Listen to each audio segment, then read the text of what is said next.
What is up, everybody? It's Dr. Vibe here, host and producer of the award-winning Dr. Vibe Show, the home of Epic Conversations. I'm the host of Epic Conversations 2018 Innovation Award given out by the Canadian Ethnic Media Association.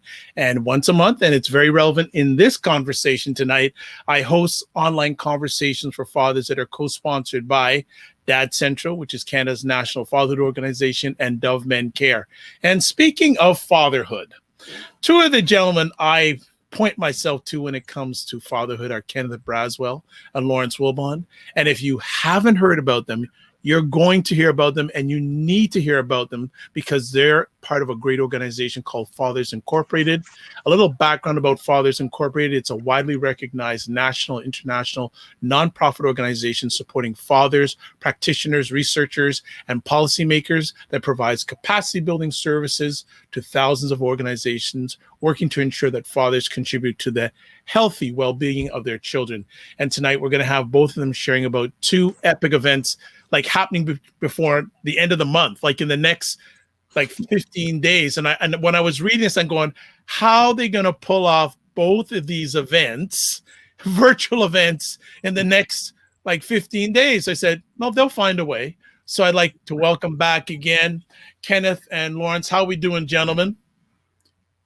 Doing good. And yourself, Doc? I'm blessed, highly favored, magnet for miracles, and a solution for someone's problem. And All Mr. right. Wilbon? I'm doing good. I'm glad to be here. Good to see you again. Always a pleasure. Always a pleasure. I am very humbled with all the amazing, necessary, and prolific and impactful work that you're doing for fathers, not only in your own country, in the United States, but around the world. So I just wanted to say up front, respect. Thank you. Really appreciate that.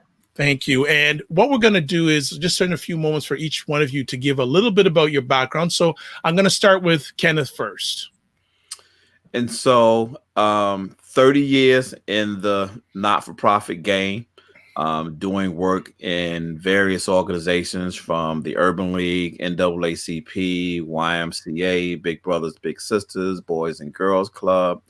And 16 years ago, created Fathers Incorporated to do more intentional work in working specifically with fathers and their families.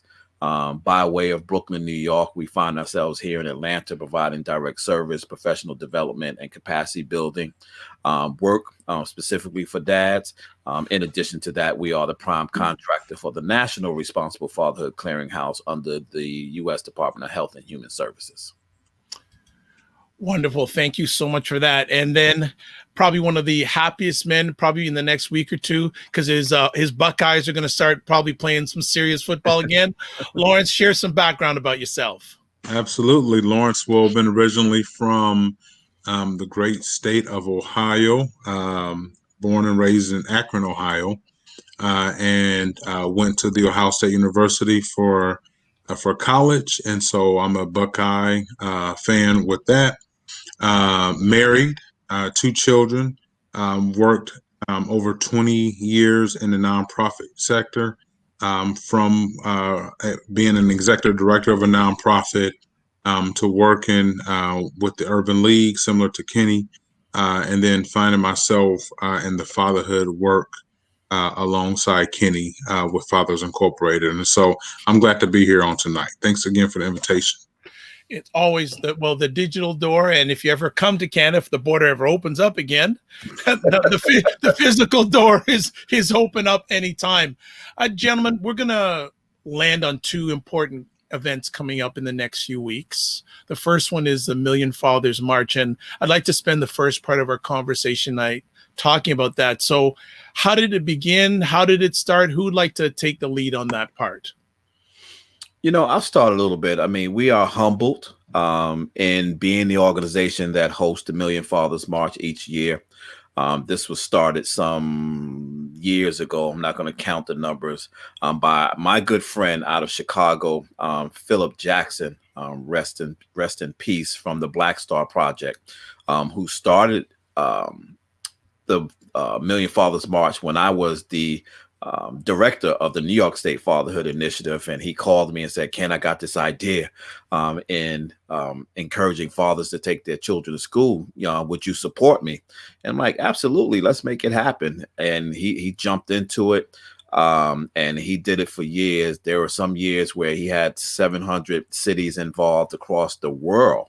And then unfortunately, he had cancer a few years ago, and we went up to, a couple of friends of mine went up to Chicago to meet with him to talk about how we could support him and support the Black Star Project. And he asked me at that time if Fathers Incorporated would take over the Million Fathers March.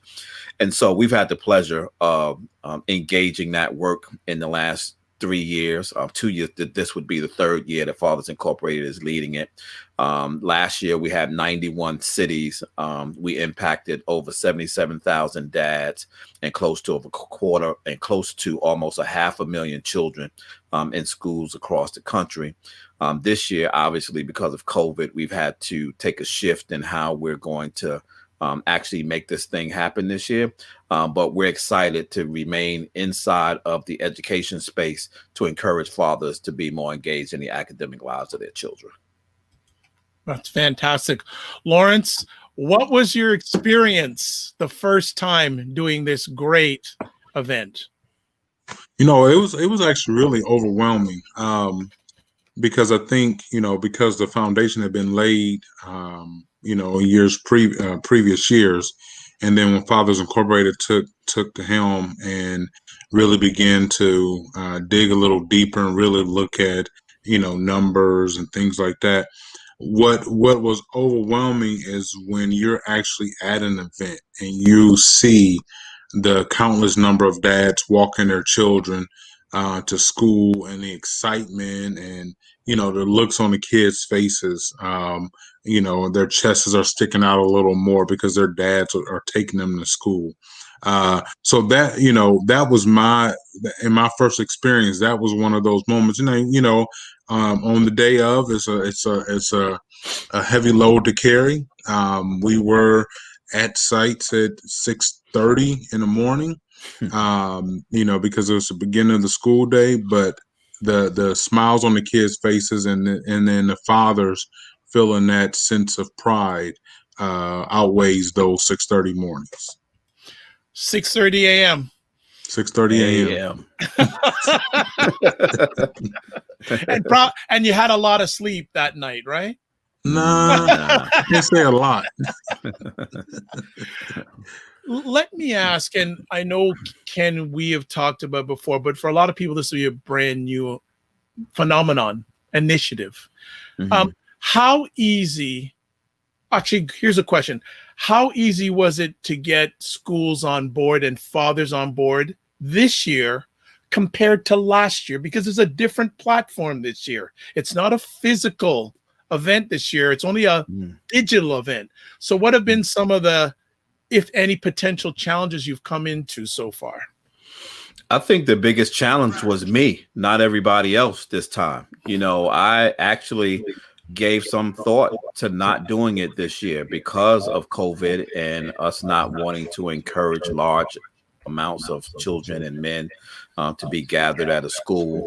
And what happened was people just kept calling me about it. They kept emailing me about it. They kept calling about the date and what are the plans and people. And it became, the noise just became too loud. And I was like, you know what? I got to figure out something to do. And so because we are just deep in the virtual world right now, and we were already planning the other event that we were doing, I said, you know what? Let's do something online, for dads who may or may not be able to go to their schools, but let's give them 3 hours of activities online to which they can actually enjoy that particular day with their dad. So we were a little slow in the administrative piece, which was actually getting information out and having schools signed up so that we can, tout all of the big numbers and reach that we do.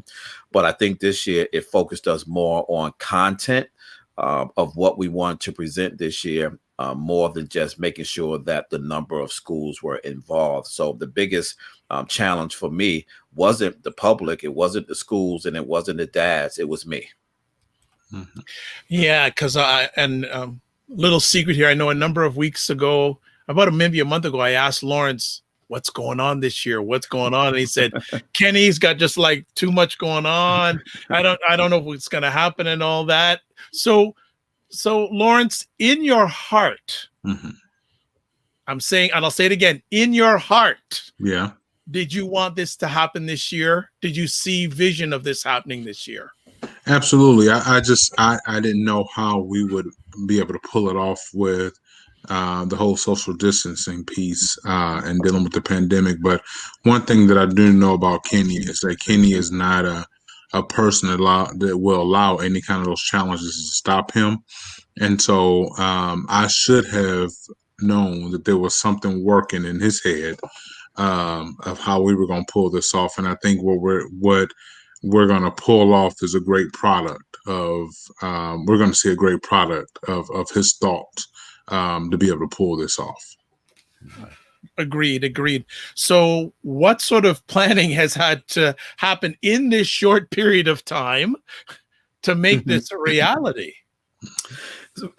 First was looking at the date, and then was figuring out, how this was going to clash with the work that we were already doing. And then I was talking to my wife the other day, and I said, I'm so amazed, humbled, and sometimes even shocked, that people that I call to ask to do something for me, to give of their time, that they answer so quickly and deliver so freely. And I'm not talking about, not that, these folks are, way above, but they're busy people, they're prominent people. And I just happen to know them personally. Many of these guys that are, prominent authors today, I've known them for over 15, 20, 25 years. And so, when I pick up the phone and call them, I know they're busy. I know that they're in the midst of their own glory right now. And here I am talking about, can you take, 15, 20 minutes out of your time and let me interview you? Or can you send me a video, knowing that, they're busy?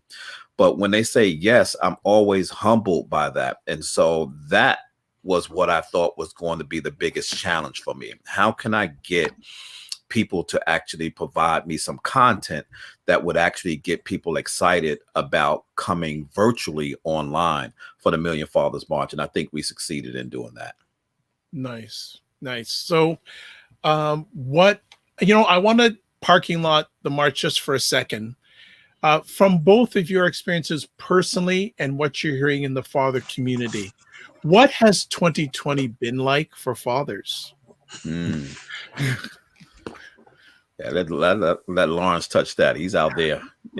Well, it's interesting you say that. This has been a challenging time for everybody, and I think as we see folks being isolated, so you're dealing with the isolation piece, which is already a challenge.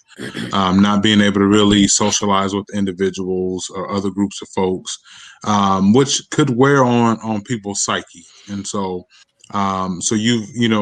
we've heard of different fathers who've dealt with feeling that pressure of dealing with being isolated. Secondly, we find ourselves, and I'm including myself as one of the fathers, we find ourselves actually so insulated with your family. Now, I love my family, but when you're with your family all day long, then that could cause some tension among the family, because you're finding out, if your kids go to school for a number of hours a day, that's almost a reprieve from your kids being from you. The same thing if you're going to work. And so, but when you're in all together, that could bring some tension. But I think overall, some of the fathers that we've spoken with, finding ways to be resilient and bounce back through all of this, through the pandemic. We see more fathers staying at home with kids because they have to, and they're assuming more of those roles and spending more time with their children. So it's been difficult, but I think for the most part, people have been pretty resilient during this pandemic. Excellent. Kenneth, what would you like to add to that? I think that, we've had to, part of what has happened during this season, it has made us think a little bit deeper about our own service delivery, and how we would ramp up and continue to be able to provide the same level, if not a better level of service, for fathers who are in many cases in more need now than they were prior to COVID, right? And so you got the pandemic that's happening. That's a health concern. You got the civil unrest taking place. That's a mental health concern. But as a result of both of those things, you got the economic concern, right? Because as a result of both of those things, people are losing their jobs. People are being evicted from their homes. People are struggling, with the schooling of their children. All kinds of things are happening with these men and their families, and you have to find a way to continue to serve them. And so we've been able to really turn the key very quickly virtually to make sure that at least we're able to provide the same level of curriculum that we've always provided, and even more. I mean, I think we've probably conducted since March 25th, when we really shut the office down, close to 100 virtual classes since then, and it's not letting up. And so we have 2 new contracts coming on board now, where we're working with fathers from Georgia's Department of Juvenile Justice and Georgia Department of Child Support, 2 separate things. And then we're working on another one, and then we're praying very mightily for a grant that we applied for from HHS to do some even deeper direct service work with fathers here in Atlanta. And so I think it's shifted, but I think at the same time that the work has shifted, it has also intensified.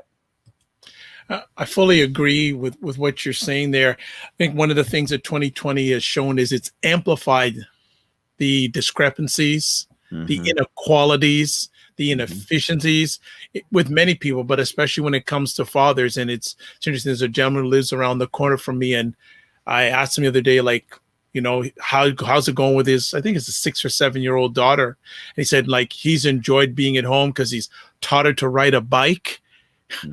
And believe it, he said he's taught her also to ride a motorbike. And I said, well, I hope she had a helmet. Yeah. So no. You're absolutely right. And some of those things that, we talk so much about the things that, are going wrong. And thank you so much for reminding me, to elevate the things that are going right. And you're absolutely right. Yes. I often tell people it's unfortunate the way that we got this time, but now that we have it, maximize it. And so, Lawrence and I, and you can joke about, being confined, in the 4 walls of our own home with our family. But man, the bonding and connection and relating and learning about each other all over again, and really transitioning together as a family through this time. I had someone say to me the other day that 30 years from now, our children who are, 10 years old or less, 15 years old or less, will tell their children about how their parents survived this time. And so we have to be very mindful on how we teach our children about maintaining ourselves through struggle, right? And how do we cut back but still move forward? How do we express our resiliency? How do we express our faith?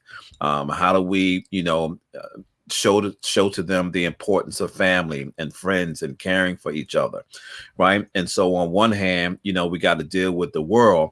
But on the flip hand side, the things that we have the opportunity to teach our children today is priceless. Excellent. Absolutely agree on that.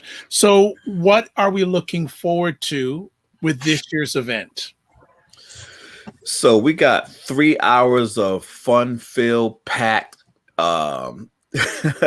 things going on. Smiling. So actually, Lawrence knows some deep dive. I don't know if we're going to get it out today, but no, I mean, I'm just excited about what about the product. It's gonna be really good. I'm excited to hear Kenny talk about it. And so we have 3 interviews. My 13-year-old nephew, who is now living with us from New York, is now with us in Atlanta. And he came in one day. This is actually what sparked the idea. He came in one day and he told me, he's like, Uncle, I read the book that you gave KJ, the new kid. And I was like, oh, Jerry Craft's book? And he says, yeah. I said, I know him, right? And he's like, you know him? I was like, yeah. I was like, what do you like about him? And he started talking about his book and he started talking about the art. I said, yeah, I got to get him on the phone one day to talk to you about how. I said, I've known Jerry for at least almost 30 years. I've known him, or at least 25 years. And so when I said it to him, I was like, you know what? I should get him on the line and just let you interview him since you just read the book. And so I flipped Jerry Craft a text message and said, yo, you got about 30 minutes for my nephew to interview you about your book. He just read your book. And I'm thinking about using the interview for something that I'm thinking about with the Million Fathers March. And he flipped me back and said, yeah, let me know when. And so my nephew gets on the phone with him. He interviews him. And I said, okay, this is the start. What else can I do? Who else can I call? So I called a good friend of mine, Jessica, who runs an organization out of DC called the Culture Queen, who does some stuff online in DC and online and teaching children, about character traits. And I said, Jessica, can you do like a 20-minute activity on video for me and send it to me specifically for the Million Father March? And she said, yeah, I got you. And I was like, all right, who else do I know?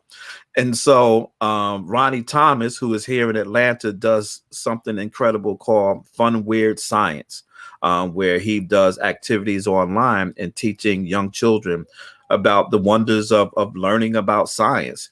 And so flipped him an email. He says, yes, I got you. And I was like, all right, let's see how much further can we take this. And so then I saw another good friend of mine, R. Gregory Christie, who is probably one of the most recognized African-American illustrators in this country, who just wrote a book in the West End about a neighborhood here in Atlanta. And we've done some work with him. And so I called him and said, hey, can I get you on the phone so I can interview you with my nephew for this thing I'm putting together for the Million Father March? And he said, yeah.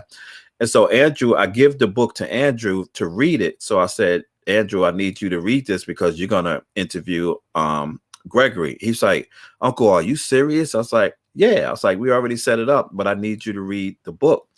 And so he hands me the book back and I looked down at it, never had seen the book, didn't know much about the book.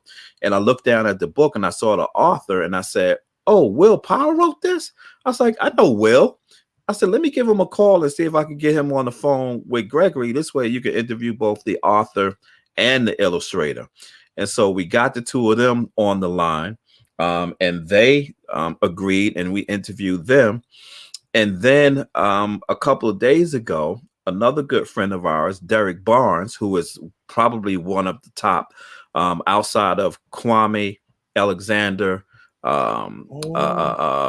Jerry Craft, and Derek Barnes are probably the hottest African-American children's book authors around the world right now. I was like, hey, I know Derek too. And I flipped him on Facebook and said, Derek, I was like, you got some time to hop on the phone and do an interview? And he said, yeah, I got you.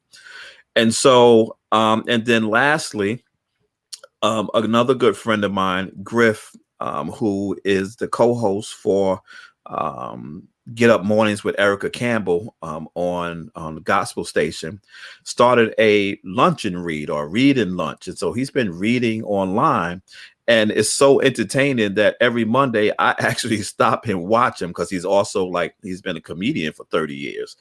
And so I sent him an email and I said, yo, Griff, I was like, would you mind doing a special Million Fathers March lunch and read?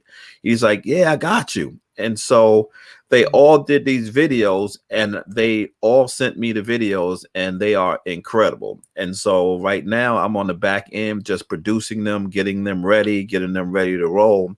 And so we got one other person who contacted me that I'm waiting for his piece to do some storytelling for us. And he's a prominent individual that's doing some work, out there in Hollywood, has been in a couple of mini series and is here in Atlanta and did some stuff with us early on when we started doing Real Dads Read.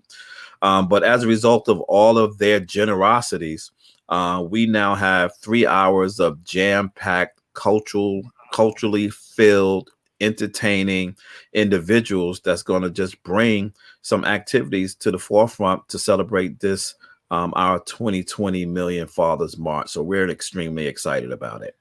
Well, that is huge. And, you know, you mentioned Kwame Alexander.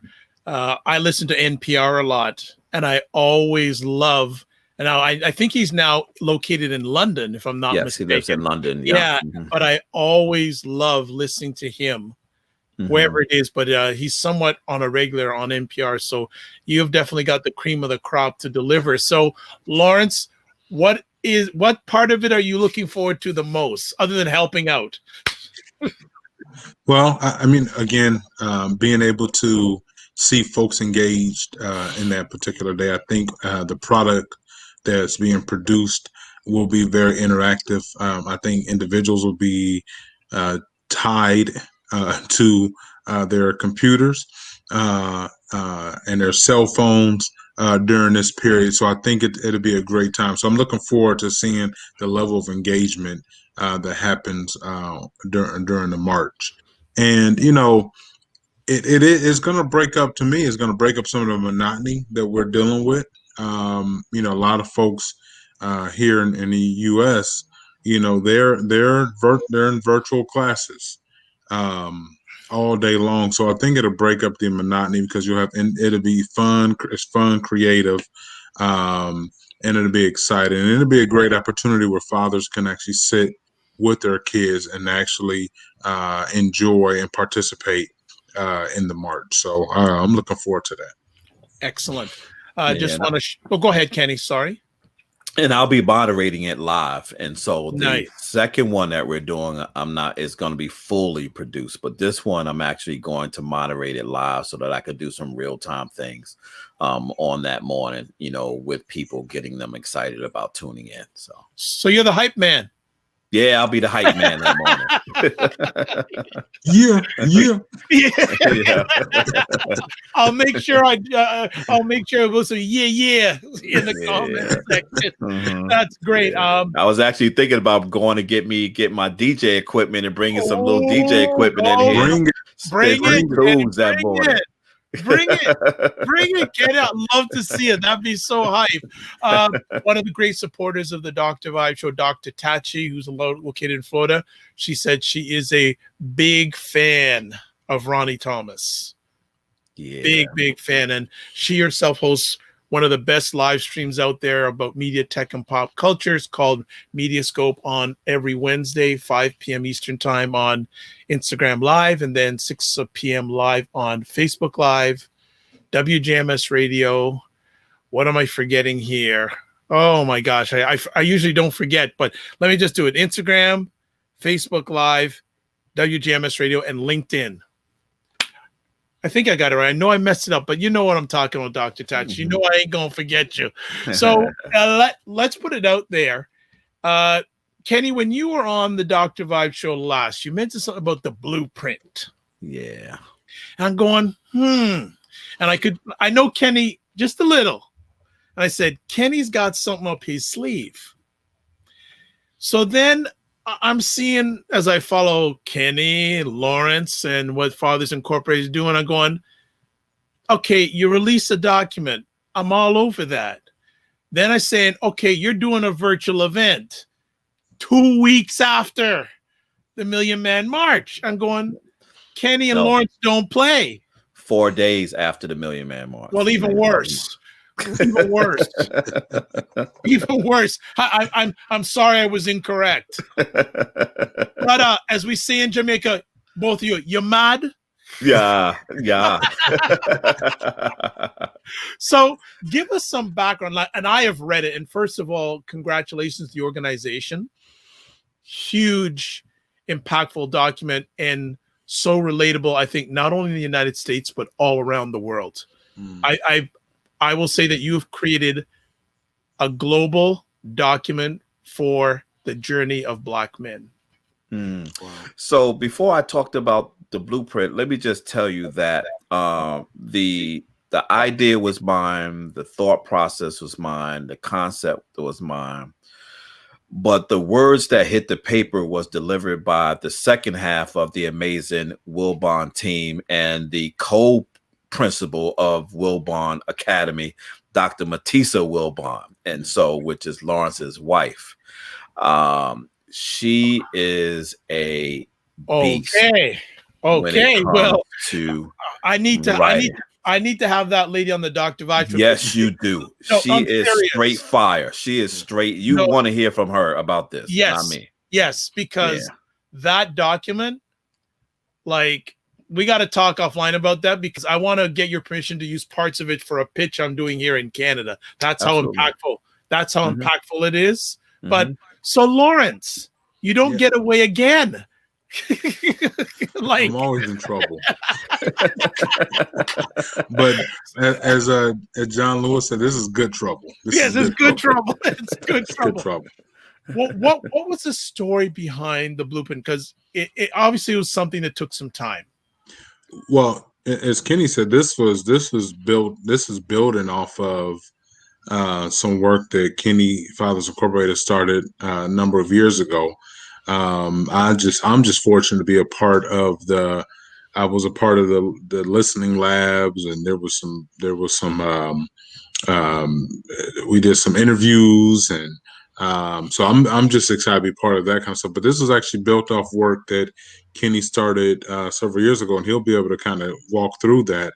I was able to see the process, be a part of the editing, listening to that. But yeah, this is, he will be the one to kind of talk through it, and then I could add to it as we go along. All right. Well, Kenny, where did you find such a humble Ohio State graduate? Because most Ohio State graduates ain't humble. They're very boisterous. So where did you find this humble soul? Well, you know what? I've always heard that behind every great man is an incredible woman, right? And so, just being so close to Lawrence, I was able to kind of watch her and see what she was doing and watch her online and see her spirit and hear her fire. And she's an OSU grad too, by the way. We met in college. So. You ain't allowed to marry outside OSU, Buckeye, man. Like, you don't want to sin. You don't want to sin, brother. She spent more time there than I did, because I did the bachelor's thing, but she went and got a master's and a PhD. So, but she's like for real Ohio State person. All right. Okay. All right. Oh my goodness. So, Kenny, come back to you. Give some of the journey of the blueprint. Yeah. So we had been having some conversations. We got a little money from the Walton Family Foundation to do some work, particularly around literacy. And fathers, and then we were going to do some work around early childhood development and young Black fathers. And then this COVID season hit, and then the civil unrest stuff hit. And Lawrence and I actually reached out to the Walton Family Foundation to ask if we could shift our funding or some of our funding to begin to explore putting together some narrative around race and Black fathers. I wrote a book called Daddy, There's a Noise Outside, which I've spoken about before. And part of that money was to put together a training video to help teachers talk to their children and parents about race. And so we were able to put together a 30-minute training video along with a reenactment of the book, because I was getting tons of requests from schools around the country asking me to read the book, and there was just too many. So we decided to do that. And in the mix of that conversation, I think it was a random conversation that Matisse and I was having about the Walton family contract. And I said, I want to make a shift. I was like, during this time, I want to be able to do some analyzing of what's happening with Black fathers today. And in that conversation, she said something that has always been a trigger for me when I've heard people say it. And I responded to it, and I said, you know what? We're not just going to talk about this. We're going to do something about it. And she used the term changing the narrative. That's what the term was. And I said to her, I was like, there's nothing about Black men that we need to change the narrative on right now. What we need to do is expose the narrative, not change the narrative. The problem with us is not that we're not great, it's that people don't see us great. And in order to do that, somebody is going to have to take the reins and begin to tell a different narrative and expose a different narrative about Black fathers and Black men. And I used the African proverb to her, and I said, you know, if you continue to allow the hunter to tell the story, the lion's story will never be told. And I said, and we're getting ready to tell the story of the lion. And so we thought about, and we had some conversations, Lawrence and her and Lawrence and I had some conversations about what are some of the pillar things we should be addressing. And we came up with 8 pillar conversations around things that we could drill down in to really help expose this narrative about Black fathers. We teased it apart and we connected it with some work that I started some 8 years ago with some money that I had received from the Open Society Foundation to do some work in re-examining the Moynihan report. And so we connected this work with that work, and then looked at where we were and looked at where Black fathers are today as a result of the civil unrest and COVID-19, and just really began to tell the narrative of what and who Black men are. Because what we didn't want to do is, and what we wanted to do was to begin to start shifting the context of the notion of racial equity and inclusion work, to move it away from the narrative that it is only and solely about Black men being killed or beat up by the police. And so that's not the sum total of the work that has to be done with race equity and inclusion. And so we have to begin to look at family, and more specific for us as an organization, we have to be able to talk about how Black men and how Black fathers are faring in this time that you talked about earlier, Doc, about, Black, this is nothing new for us. When these things happen, they don't expose something new for us. They only intensify what's already happening to us.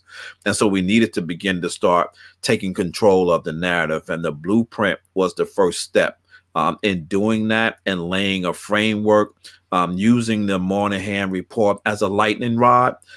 We make it very clear that we don't adhere to everything that report said, but you can use it as a starting point to begin to look at what has happened with Black men over the last 55 years to come up and create the narrative that allows us to also begin to create solutions. And so that document is now out, and the body of work around it will continue for at least the rest of Fathers Incorporated's existence, but more intensified over the next year as we kick off the work with the town hall virtual meeting, followed up by webinars every month, and the creation of something that I can't talk about tonight. You have to tune in on the 29th to hear about the other project that will spin off from the blueprint work. Thank you so much for a background of 8 years, an 8-year journey. Mm-hmm. Right. Fantastic. Lawrence, you said that you were involved in some of the interviews and some of the conversations. What are you comfortable in sharing with us at this time that you heard? Some common things that you heard during these conversations that you were hearing. Yeah, it was definitely very confidential, so I won't share a lot of information, but the gist of what I will share, what I heard was that, as Kenny said, we have to stop having this conversation about changing the narrative, because there is a narrative there, and we just need to expose it. And the narrative is not always what media says the narrative is either. And so even based on some of the feedback from some of the interviews, I will say, although there are challenges in our community, and a lot of it is because of systemic reasons, Um, but there are also there's a lot of positive things that are going on that, of course, don't get all the attention that we would hope that it would get. And so I think from the gist of the interviews that I kind of listened and set in on, a lot of it was around. The need for family support, the need for economic development with jobs, and we've heard some real stories about how the system has caused some ill will, if you will, within families. So I think the blueprint is allowing. And I'll say this, and I hope Kenny agrees with this. The blueprint is, for me, it is the roadmap. It gives us an opportunity to be able to share some of the things that are plaguing our community, particularly our black men. But then it also there's some recommendations, some fixes that we're recommending that needs to happen in order for all communities to be healthy and whole. Excellent. I'm going to put it out here that not only I hope, my hope and prayer is that the blueprint begins controlling the narrative. Because one of the reasons why I started this journey over 10 years ago, over 2,000 conversations ago, was I was sick and tired of the portrayal of Black men, especially in the media.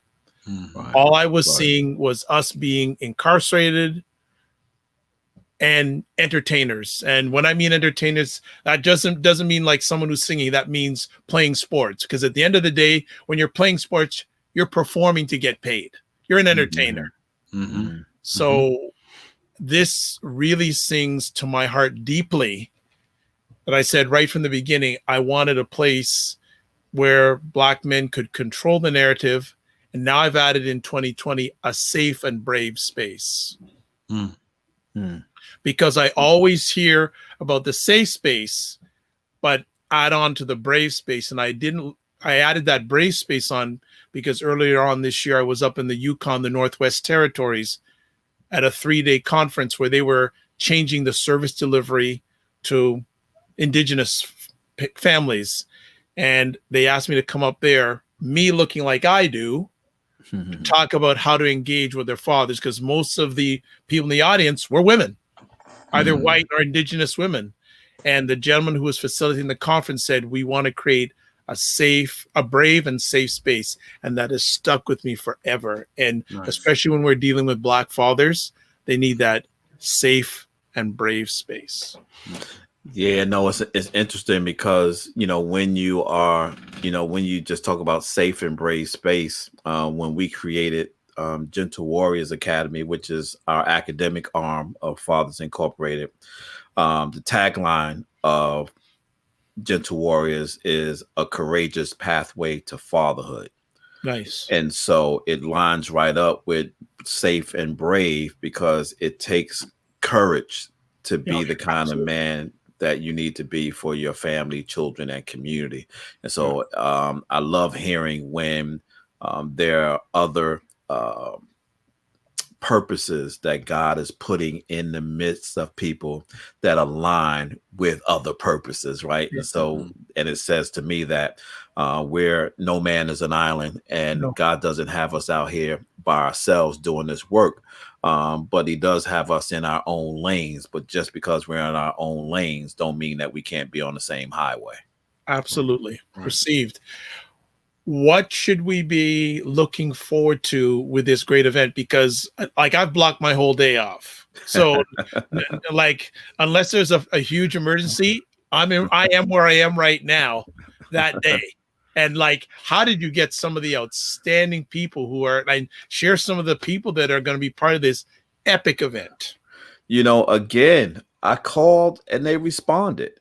And so the anxiety I had over putting this virtual event together was that I was not going to be able to corral their busy schedules. I had anxiety about that. It was kind of like, oh my God, I know it's going to take me like 3 weeks to like get a date to nail people down to just produce their particular panel or their speaking engagement. And I woke up one Saturday morning with that anxiety on me, and I sent out emails to everybody, and I gave them some dates to kind of pick from. And by the end of the weekend, I had nailed down the schedule, for everybody to do their taping. And so over the last couple of weeks, still had a level of anxiety because I was just hoping people were going to have to drop out and drop in and they had to cancel and all those kinds of things. And at a minimum, none of it has happened. Everybody, in fact, today, which is now 2 weeks and some days away from the virtual event, all of the sessions are produced except for one, which hasn't been taped yet until Thursday, but they are all produced and ready to go. So I now have 2.5 weeks to sit back and just promote it and wait for the day to come to really begin to expose people, to this new narrative. And so I've listened to all of them. And every time I listen to one, the goosebumps, I just get chills listening to some of them talk about their respective conversations. And so there will be 15 speaking pieces and panel discussions, and some special guest speakers that actually popped up that wanted to do something specifically special for this.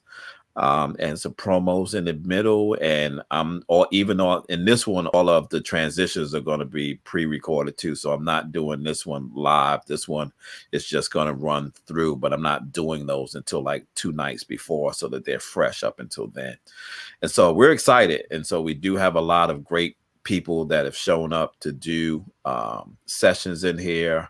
We have 6 main speakers, starting with Dr. Matisa Wilbon, who's going to set the schedule and set the tone for the the Blueprint Virtual Town Hall, and talking about why we're doing the event and why the Blueprint. Followed up by Dr. Armand Perry out of University of Kentucky, who was a phenomenal young man and researcher that is really coming of age. He's doing some awesome and great work in Kentucky with families. And then Dr. Janice Kelly, who is out of Long Island and Malloy College, who has done some extensive work on the perceptions of Black fathers in the media. And I just finished hers today. Hers is incredible. Just her walkthrough on how Black fathers have been portrayed in the media since television, was a thing up until now. And so she's excited about some new work that we want to do to begin to add some other components into that work. And then Dr. Jeffrey Gardia, who is actually a board member for Fathers Incorporated, who's America's psychiatrist, who will be talking about COVID-19 and the impact on the mental health of Black fathers. And so he really did an awesome job in drilling down in what's happening with Black fathers during the COVID-19 pandemic. Chris Bouchard, who everyone knows from Fox Sports, he started out with the New York Times. He's with ESPN for some time, and now he's on Fox Sports. He's going to be talking about Black men, sports, and social justice. And then we are going to have the awesome Dr. Reverend Jamal Bryant from New Birth here in Atlanta. That's going to be talking about faith and where are all the brothers in church and in faith today. And so those are the speakers. I'll stop there if you have anything to add and tell you about the panel discussions, but those are just the 5 speakers. Lawrence, what are you excited about when it comes to this? Because like I am like I can't wait for this. Yeah, so the people that are the speakers, the panelists, they're all top notch, right? And they're subject matter experts. So I'm excited to hear, be a part of the conversation. I'll be honest, I'm excited to see my wife on the screen, doing You what better be, brother. yeah, You better be. doing what she does very well. But more importantly, I'm excited that this product, this roadmap is going to be out to hundreds and thousands of folks, and they'll be able to see the work that has been put in, the passion has been put in behind this work, and and the intentionality behind it, to make sure that we're not allowing those who are most overlooked not to get their just due. And so I'm excited that that's actually going to expose and help us control the narrative that's out there, because I'll tell you, I know many Black men who are fathers, and they're not the ones that I see. They're not the narrative that is being portrayed, and so I'm excited to see that. And then lastly, I'm thankful that I get to be on the watch the town hall and get paid for it. That is as a function of my job. That's a blessing in itself, to be able to do that. So I'm excited. Nice. Kenneth, you mentioned you have some great panel discussions or panelists. Anything you'd like to add on to those the pancakes you've already stacked up for us? Yeah, one of the things that we wanted to do, or I wanted to do with the town hall, is I did, Lawrence and I and the rest of my staff, and you too as well, we attend these conferences all the time, right? And, for somebody like us that we've been in the game forever and ever, some of these things are just on repeat, right? It's like, okay, I heard that before. I heard that before. I heard this before. Like, when are we going to say something different? And I think that those things become that way because they're so academic in nature, right? The research and the numbers can only tell the story a particular way every time you tell them. And what I wanted to have happen with this particular town hall was I wanted people's lead stories and their testimonies to lead the conversation backed by evidence and research, right? And so, but I wanted to talk about things that people want to know about and people want to talk about and people want to hear people talk about, not how do you recruit African-American men in the time of COVID? What are the best practices being used by evidence-based programs? Blah, blah. Yeah, whatever. Let's get to what people want to hear and what people want to talk about so that they can walk away with some level of connection to Black fathers, right? I think one of the things that we do an injustice to Black fathers is when we discuss them, we talk about them so academically, right? Like they're subjects and not like they're people. And so I wanted this town hall to be more about personal narrative backed by evidence and research, but I wanted people to put their stories and their lives in front of them to tell how this touches ground in a real way. And so in the 5 workshops that we're doing, or the 5 panel discussions, we're doing one called Systems, the Fatherhood Battle Against System Bias, right? Because people are always talking about how biased systems are, but from our work within Fathers Incorporated, what we're always trying to impress upon our dads is when you're dealing with a system, deal with it without emotion. Yes. A system is a system. Yeah. Deal with the system without emotions, because it's your emotions that's going to get you caught up, because the system is not going to change until you can get control of both your actions, your decisions, and your emotions. And so we want to talk about that from that space, which is, yeah, okay, I heard you. I know what the court did to you. I know what happened in your custody case. I know what happened. Now that I've given you your hug, let's now talk about, like, what can you do to move forward? Right. And then we're talking about parenting and relationships, the fight for worth and belonging for Black men, where in this time of COVID, we can feel displaced. right? And so mom is we're not at work anymore. Now we're at home. She's homeschooling the kids. She's taking care of home, and you're feeling like, what's my role here? Like, what am I supposed to do? And you're feeling like you're not worthy to be in the household, like, and you're not working, and so therefore you have no worth and you don't belong. And to really talk about that feeling, what's happening out there with our fathers who are locked down in their homes with their families and feeling displaced. Obviously, the racial injustice and community engagement stuff we got to talk about. We got to talk about how fathers are faring in that space. We also need to talk about the Black man's fight for economic opportunities.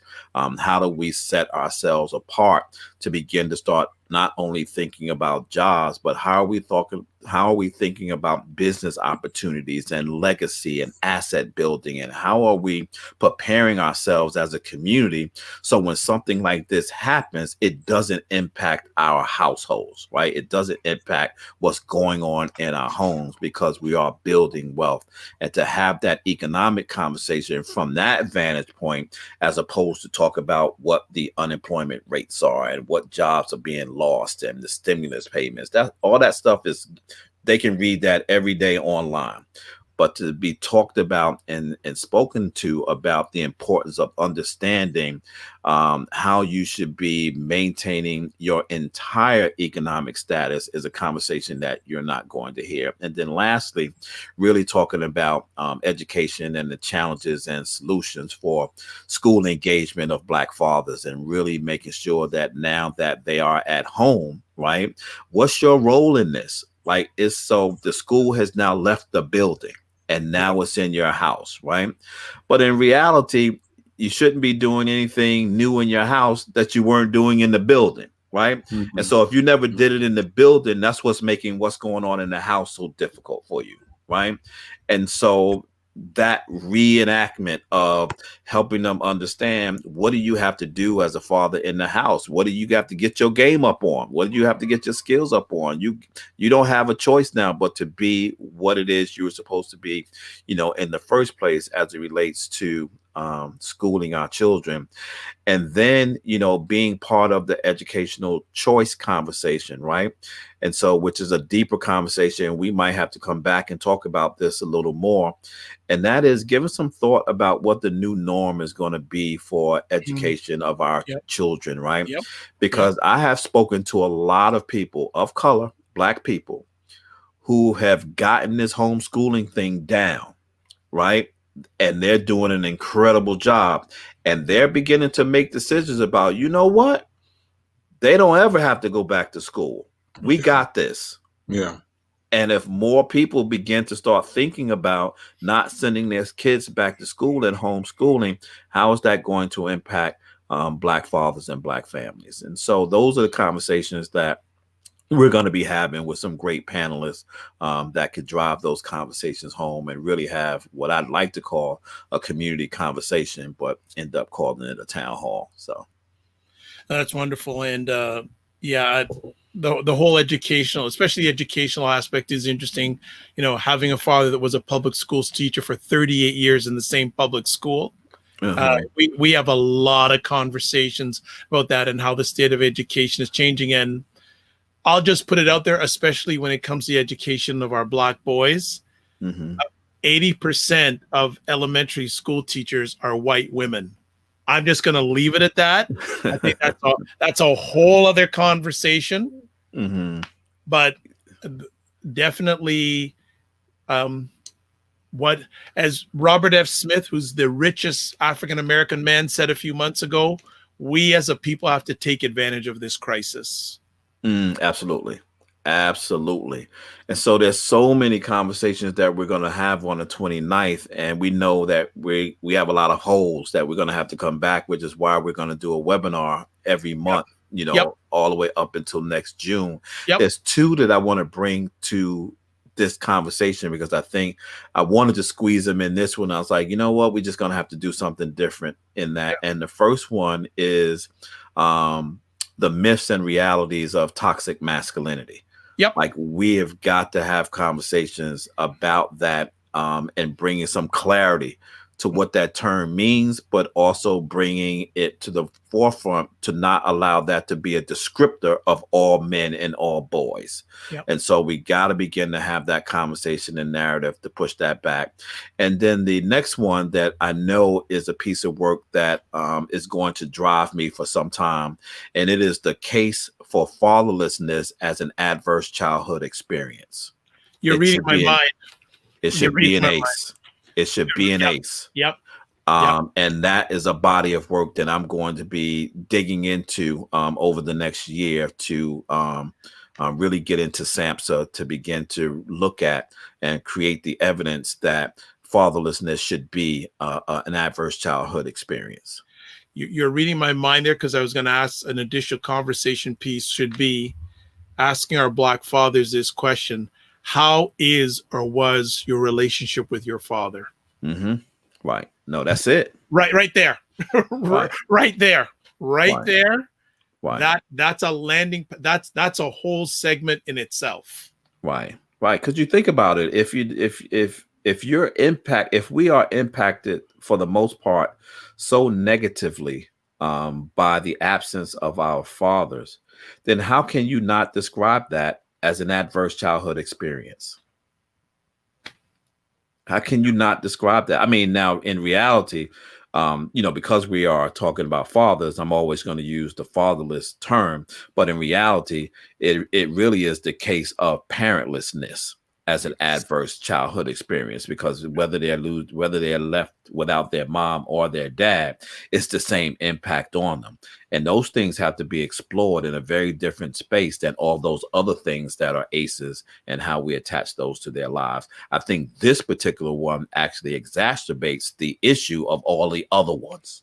Right. This is the trigger that makes all the other ones even worse. And so we're starting from telling a narrative about a child's experience without addressing the cause in the first place. Right. Well, as we start to wind down here, Kenneth, there's many things that have impacted me, but one of the strongest things that you've said on this platform was every father has a father. The question is, where is that father? Absolutely. That just like, that's like a chip in my head that's implanted. Mm-hmm. That's Absolutely. implanted. Gentlemen, I know you've got a lot of things on the go, so we'll start winding it down. I'm going to have Mr. Lawrence first. I've got a two-part question for both you. Lawrence first. Actually, three-part. First, okay, let's do it in three segments. First of all, how do you want to feel after these two events? Lawrence first.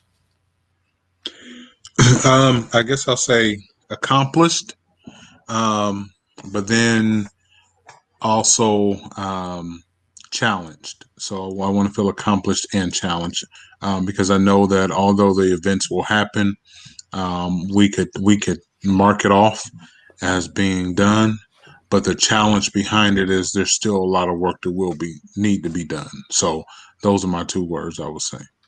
Kenneth? This is a big one right here. You know what? Enough. Enough. Right? Enough. Period. Like, because people miss the period on the end. It's enough. Period.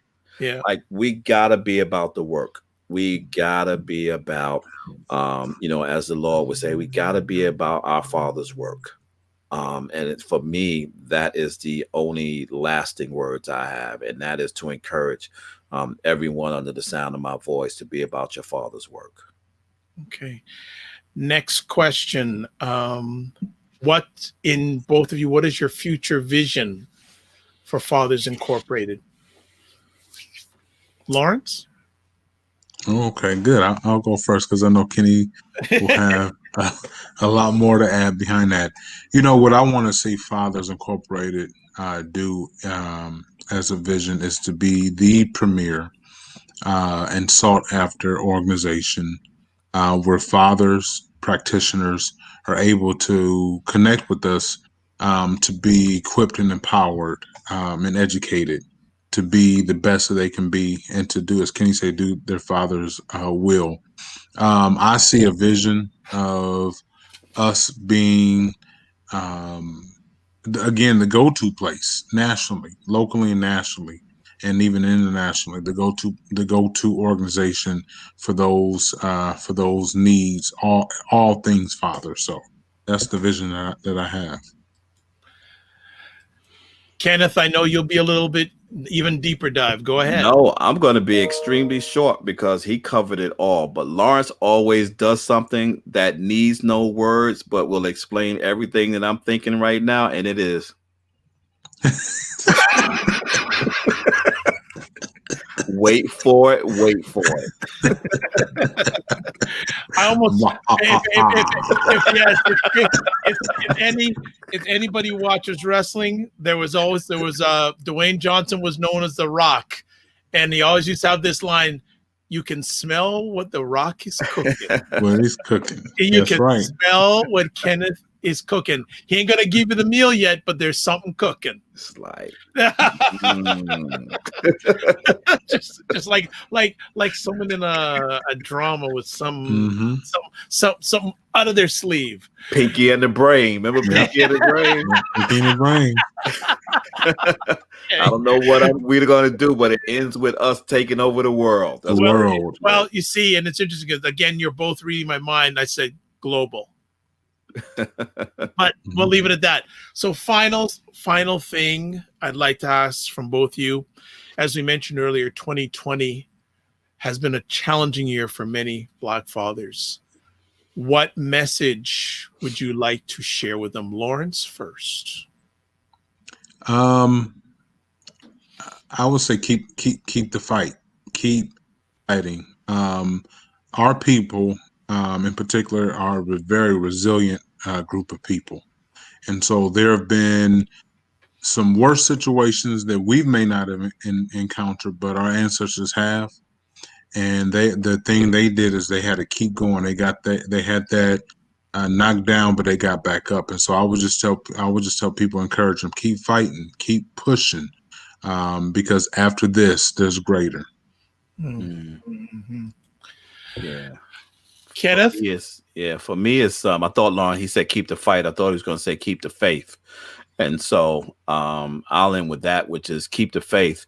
Believe in yourself. Believe that nothing happens by accident. Everything that is happening right now has a divine purpose.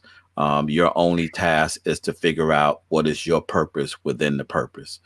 So spend time, praying, spend time thinking about where you are, thinking about where you want to be, and really trying to find a way to tap into your purpose so that you can get aligned with the overall goal and divine pathway that God is setting up for all of us. So keep the faith. Yeah, and I'll just add two quick things for the Black fathers out there. One thing is that it's not how much time you spend with your kids, it's what you do with the time you spend with your kids. And I will say this, that the fathers that are out there, if you still see your kids, which I hope you do, that probably you're not going to live as long as they are going to live. And let us hope that after you rest in power, not rest in peace, but rest in power, that your child or children are living somewhere, house, townhouse, condo, whatever. And I hope and pray that inside that home, because you want a home, not a house, that there's a picture of you. And that you want, when someone asks your child or children who's in that picture, they have powerful, positive things to say about you. Absolutely. Yeah, I like that. So on that note, Kenneth and Lawrence, thank you so much for taking time out of your positive, productive schedule to share with us. I've put up on the screen how people can find out about the Million Fathers March. The link is there. If you want to find about the Blueprint Virtual Town Hall, the information is there also. I bug especially Lawrence all the time, periodically, what can I do to help? So I'm going to put it out there to both of you. What can people do to help Fathers Incorporated? So the first thing is the first link was right to the Million Fathers March. The second link should wrong. just be to fathersincorporated.com. Very simple. If you're on millionfathersmarch.com, you're in the Fathers Incorporated ecosystem. You're inside of there.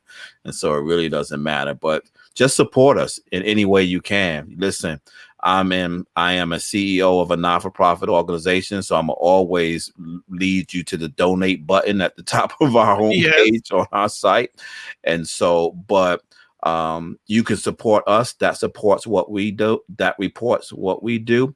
But more importantly, I would like to say to you, support a dad in your inner circle. Support a dad who's struggling with something, who really needs affirmation from you, who really needs to know that he matters and he is essential. Find a dad in your circle, whether it be in your church, whether it be in your office, whether it be in your own family circle. Encourage a dad. Encourage a dad to believe in himself. Any final words, Lawrence, on top of that? No, Kenny took the words I was going to say. Donate.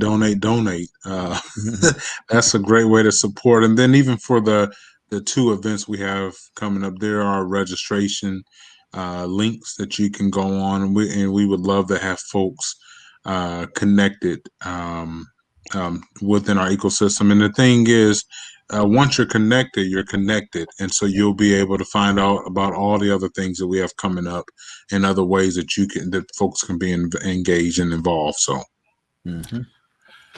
Gentlemen, thank you both, your families and your team and your team's families for the continuous work you've done in the past, present, and future. I look forward to one day you reaching out and saying, Dr. Vibe, we need some more of your help. I will have a yes moment. We coming. Oh, good. Because I'm ready.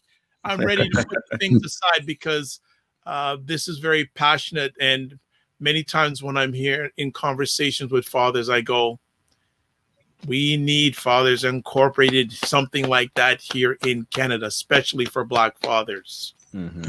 So we coming.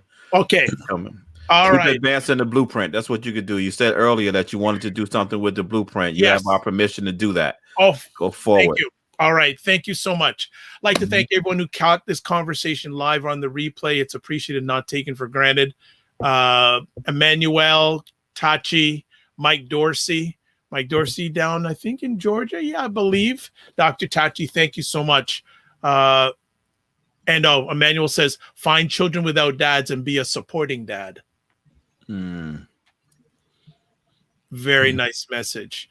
I am Dr. Vibe, host and producer of the award-winning Dr. Vibe Show, the home of Epic Conversations. I'm the host of Epic Conversations 2018 award winner in the area of innovation given out by the Canadian Ethnic Media Association. Also, I'd like to say that I host online conversations for fathers. I host and I co-produce them every month that are co-sponsored by Dove Canada, Dove Men Care, and Dad Central. Dad Central's Canada National Fatherhood Organization.